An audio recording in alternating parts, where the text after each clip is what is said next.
नमस्कार दोस्तों, अंतिम वर्ष के लिए परीक्षा पैटर्न जारी कर दिया गया है। ये पूरा वीडियो आपको देखना है, क्या क्या आपको प्रश्न करने हैं, किस प्रकार आपको करना है, कितना टाइम मिलेगा, पूरा ऑफिशियली रूप से आपकी यूनिवर्सिटी की वेबसाइट पर डाल दिया गया है। आपको पूरा पैटर्न बताने वाला हूं और शुरू से लेकर एंड तक वीडियो को देखते रहिएगा। चलिए शुरू करते हैं आज की इस वीडियो को, लेकिन उससे पहले चैनल को कर लीजिए सब्सक्राइब, क्योंकि हर परीक्षा से संबंधित हर नोटिस, सारी वीडियोस आप तक समय समय पर पहुंचाते रहते हैं, तो चैनल को भी सब्सक्राइब कर लीजिए। चलिए दोस्तों, जैसा कि आप स्क्रीन पर देख पा रहे होंगे, राजस्थान विश्वविद्यालय, देखिए दोस्तों, राजस्थान यूनिवर्सिटी ने डाला है, तो लगभग सभी यूनिवर्सिटीज के लिए ऐसा ही होगा, क्योंकि राजस्थान की सबसे बड़ी यूनिवर्सिटी है और इसी का लगभग यूनिवर्सिटीज अनुसरण करती है। इसी को देखकर लगभग अपनी जो विज्ञप्ति है वो डालती हैं, अपने नोटिस डालती हैं, तो लगभग यही सबके लिए पैटर्न होने वाला है। आप देख सकते हैं, कल रात को ये आया था और आप तक सुबह मैं पहुंचा रहा हूं, देख सकते हैं दोस्तों।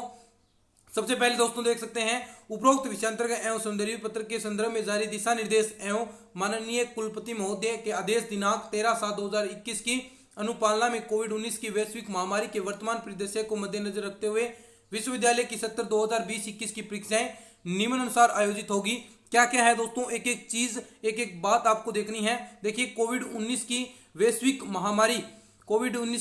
महामारी के वर्तमान परिदृश्य के मद्देनजर रखते हुए स्नातक, स्नातकोत्तर सेमेस्टर परीक्षा 2020-21 में जिन प्रश्न पत्रों की समय अवधि पाठ्यक्रमानुसार 3 घंटे निर्धारित हैं, उनके स्थान पर प्रति प्रश्न पत्र की 1.5 घंटे समय अवधि निर्धारित की गई है। जो आपको पहले 3 घंटे होता था, अब वो 1.5 घंटे करना है। स्नातक कला वाणिज्य विज्ञान संकाय, जिसमें एक विषय में 2 प्रश्न पत्रों का आयोजन होता है। देखिए दोस्तों, कला वाणिज्य विज्ञान संकाय, जिसमें एक विषय में 2 प्रश्नों पत्र का आयोजन होता है। अगर 2 पेपर होते हैं के संदर्भ में परीक्षार्थी के दोनों प्रश्न पत्र की परीक्षा निर्धारित प्रक्रिया एक ही पारी में होगी। यानी अगर आपके बीए में 2 पेपर होते हैं, बीएससी के अंदर कई जगह 2 पेपर होते हैं, लेकिन कई जगह 3 होते हैं। अगर 2 होते हैं तो दोनों एक पारी के अंदर, अगर तीसरा पेपर है तो वो आपको जो एक बीच में 1 दिन का अवकाश मिलेगा और उसके बाद एक पारी के अंदर वो आपका पेपर हो जाएगा 1.5 घंटे की समय अवधि में, जो आप देख सकते हैं दोस्तों। देखिए, पूरा अपडेट पढ़िए कि परीक्षा प्रक्रिया के एक ही पारी में आयोजित होगी। इस प्रकार कला विज्ञान संकाय के कुछ विषय के प्रश्न पत्र जिनकी संख्या 2 से अधिक है, उनकी परीक्षाओं का आयोजन 2 प्रश्न पत्रों, प्रथम एवं द्वितीय प्रश्न पत्र एक पारी में, यानी 3 घंटे की समय अवधि में 1.5 घंटे आपको टाइम मिल गया, आयोजित की जाएगी, तथा शेष प्रश्न पत्र तृतीय प्रश्न पत्र की परीक्षा आगामी दिवस में 1.5 घंटे की समय अवधि में कराई जाएगी एक पारी में, यानी 1.5 प्लस 3 घंटे समय अवधि होगी। 2 प्रश्न पत्र आपके होंगे। जिस दिन 2 पेपर हो रहे हैं उसमें प्रश्न पत्र वितरण में लगने वाले समय, यानी पहला पेपर आपका खत्म हो गया और उसमें आपको नेक्स्ट में आपको कॉपी दी जाएगी, तो उसमें पेपर वगैरह कॉपी देने में 5 मिनट आपको अतिरिक्त समय दिया जाएगा। साथ ही यह सुनिश्चित करें कि प्रथम प्रश्न पत्र की उत्तर पुस्तिका के संग्रहण के पश्चात ही द्वितीय प्रश्न पत्र की उत्तर पुस्तिका वितरित की जाए। यानी पहले आपको पहले पेपर की दी जाएगी और पेपर खत्म होने के बाद ही आपको दूसरी उत्तर पुस्तिका दी जाएगी और उसमें आपको 5 मिनट का अतिरिक्त समय दिया जाएगा। और दोस्तों, जो डीप है, डम्ब है, ब्लाइंड है, जो पहले उनको 4 घंटे दी जाती थी, तो इस प्रकार आधा करेंगे तो उनको 2 घंटे की समय अवधि निर्धारित की गई है, तथा परीक्षार्थी के प्रत्येक प्रश्न पत्र में से कुल पूर्णांक के 50% प्रश्न पत्र को ही हल करना होगा। ये पूरी अपडेट देखिए। और भी महत्वपूर्ण चीजें हैं, परीक्षार्थियों को दिए गए प्रश्न पत्र में विकल्प जैसे यूनिट, इकाई अथवा और के अनुसार प्रश्नों को हल करने की बाध्यता नहीं होगी। यानी और वाले प्रश्न है उनमें से एक करना, किसी प्रकार की बाध्यता नहीं है। आप कोई सा भी मर्जी आए प्रश्न कर सकते हैं, जो आपके यूनिट में है, जो अथवा में है, कोई सा भी, जितने आपको प्रश्न करने हैं। अगर 10 प्रश्न आते हैं और उनमें से आपको 5 प्रश्न अथवा में है, तो उनमें से आपको 2 या 3 प्रश्न ही आपको करने हैं और आप 10 में से आपको 3 प्रश्न करने होंगे। तो आप देख सकते हैं, अगर आप 50% से ऊपर करते हैं तो वो स्वीकार नहीं किया जाएगा। उनमें से जो आपका सर्वोत्तम किया गया है, सर्वोत्तम प्रश्न यानी जो पहले आपने किए हैं वही प्रश्न आपके स्वीकार किए जाएंगे और उन्हीं में से आपको अंक का निर्धारण किया जा सकता है। देखिए दोस्तों, उदाहरण आप देख सकते हैं, अधिकतम अंक सीमा उदाहरण दिया गया है। अगर आपका 100 अंक का पेपर होता है तो आपको संशोधित, देखिए क्या है, 50% अंक सीमा में 100 अंक का होता है तो 50 अंक का करना है। 80 अंक का है तो उसमें 40 अंक का, और 50 अंक का है तो उसमें 25 अंक का। और ये 50 अंक को ही, जो आपका संशोधित है, जो आपको आधा करना है, इस 50 को ही 100 में कन्वर्ट कर दिया जाएगा। ये पूरी अपडेट देखिए यहाँ पर लिख रखी है कि परीक्षक द्वारा मूल्यांकित किए गए 50% प्रश्नों के अंकों को 100% में परिवर्तित करते हुए विश्वविद्यालय द्वारा परीक्षा परिणाम घोषित किया जाएगा।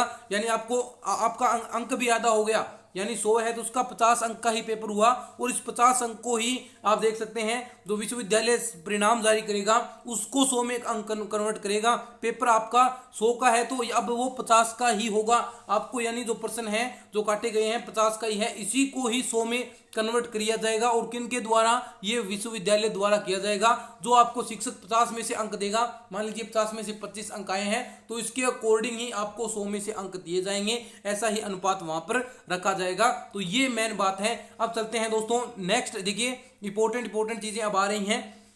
जिन प्रश्न पत्रों की समय अवधि पाठ्यक्रमानुसार 1.5 घंटे एवं 2 घंटे निर्धारित की गई है, उन प्रश्न पत्रों को परीक्षार्थी द्वारा हल करने की समय अवधि भी 1.5 घंटे एवं 2 घंटे यथावत रहेगी। जो पेपर 1.5 घंटे 2 घंटे होते हैं उनकी 1.5 घंटे 2 घंटे ही रहेगी। परीक्षार्थियों को पूर्व वर्षों की भांति कुल पूर्णांकों के अनुसार ही प्रश्नों को हल करना होगा। इसके अतिरिक्त प्रश्न पत्रों में विकल्प जैसे अथवा और इकाई के अनुसार प्रश्नों को हल करने की बाध्यता नहीं होगी। ये भी आप देख सकते हैं, पहले भी हम कर चुके हैं। उदाहरण देखिए, 1.5 घंटे एवं 2 घंटे के प्रश्न पत्रों की अधिकतम अंक सीमा 100, 80, 60, 50 है, तो उन प्रश्नों पत्रों को पूर्ण हल करना है। उनके अंकों में कोई संशोधन नहीं किया गया है, उनके अंक वैसे ही रहेंगे। जिनके 1.5-2 घंटे का पेपर होता है उनके अंक भी उसी प्रकार रहेंगे। तो ये भी बड़ी अपडेट है। नंबर 5 पर देखिए, विश्वविद्यालय की शेष रही परीक्षाएं तथा या तृतीय सेमेस्टर की परीक्षा दिसंबर 2020 certificate, diploma, BA, LLB semester, LLB मुख्य एवं बकाया पूरक प्रश्न पत्रों का पैटर्न एवं समय अवधि उक्त अनुसार रखी गई है। साथ ही जिन महाविद्यालय विभागों की सेमेस्टर तृतीय परीक्षा दिसंबर 2020 तथा विधि की आंतरिक प्रायोगिक परीक्षा लॉकडाउन के कारण संपन्न नहीं हुई थी, उनकी जो आंतरिक और प्रायोगिक परीक्षा महाविद्यालय विभाग में संबंध संसाधनों के अनुसार ऑनलाइन ऑफलाइन प्रणाली के माध्यम से राज्य सरकार के दिशा निर्देशानुसार आयोजित की जाएगी।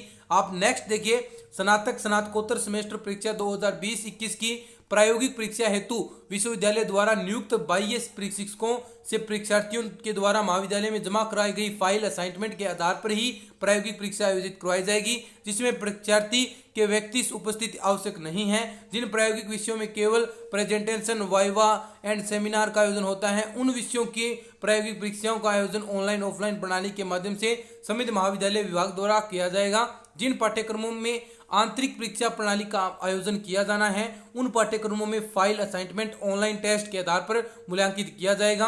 कोविड-19 प्रोटोकॉल के तहत परीक्षा केंद्र राज्य सरकार द्वारा समय समय पर जारी एडवाइजरी एवं समस्त दिशा निर्देशों की पालना तथा मास्क, सैनिटाइजर का उपयोग, सामाजिक दूरी एवं परीक्षा केंद्र को सैनिटाइज करवाना आदि की पूर्णतः पालना सुनिश्चित करेंगे, ताकि संक्रमण की विषमता को नियंत्रित करते हुए परीक्षाओं को सुचारू रूप से संचालन किया जा सके। अतः उपरोक्त अनुसार आवश्यक कार्रवाई हेतु परीक्षाएं संपन्न करवाई जाएंगी। और नीचे आप देख सकते हैं डॉक्टर राकेश राव जो परीक्षा नियंत्रक हैं। तो दोस्तों ये है आपका उस शिक्षा जो आपके दिशा निर्देश जारी किए गए हैं परीक्षाओं से संबंध में, इंपॉर्टेंट है। एक एक दोबारा आप पढ़ लीजिए, इस वीडियो को दोबारा जरूर देख लीजिएगा। आपको एक एक चीज यहाँ पर बताई गई है और एक एक चीज आपको समझ में आएगी। और आप महाविद्यालय की वेबसाइट पर जाकर भी ये डाउनलोड कर सकते हैं। तो दोस्तों इस वीडियो को हो सके उतना शेयर जरूर कीजिएगा, चैनल को कर लीजिए सब्सक्राइब, क्योंकि सबसे पहले आप तक हम अपडेट्स पहुंचाते हैं। तो आज के इस वीडियो में इतना ही, धन्यवाद।